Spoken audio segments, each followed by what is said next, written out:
Hi friends, movie వచ్చి నేరు directed by Jitu Joseph. ఈ director దృశ్యం మూవీని కూడా డైరెక్ట్ చేశారు. ఆ ఇంట్రెస్ట్తోనే నేరు కూడా మరో దృశ్యం అవుతుందని మూవీని చూశాను, కానీ ఈ మూవీ మాత్రము మరో అదృశ్యం అయ్యింది. నాకైతే మూవీకి Thums down friends. Movie story line వచ్చి బ్లైండ్ గర్ల్ రేపుకి గురవుతుంది. బ్లైండ్ గర్ల్కి న్యాయం జరిగిందా లేదా, అసలు క్రిమినల్కి శిక్ష పడిందా లేదా అనేది మూవీలో చూడాల్సిందే. మూవీ స్టార్టింగ్ చాలా స్పీడ్గా వెళ్తుంది. మోహన్ లాల్ ఎప్పుడైతే వచ్చారో అప్పటి నుండి మూవీ చాలా స్లో అవుతుంది.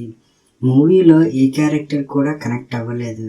అలాగే ఒక అమ్మాయి రేప్కి గురైంది, ఆమెకి న్యాయం జరిగిందా అనే ఎమోషను మూవీ ఎండ్ వరకు క్యారీ చేయలేదు అనిపించింది.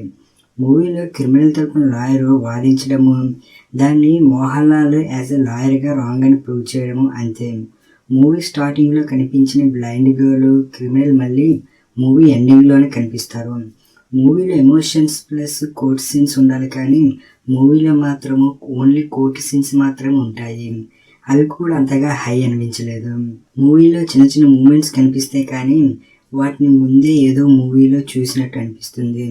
అలాగే మూవీ సాగదీశారనిపించింది. ఈ మూవీకి ఇంతే ఫ్రెండ్స్. మీరు చూడాలనుకుంటే ఒక లుక్ వేయండి.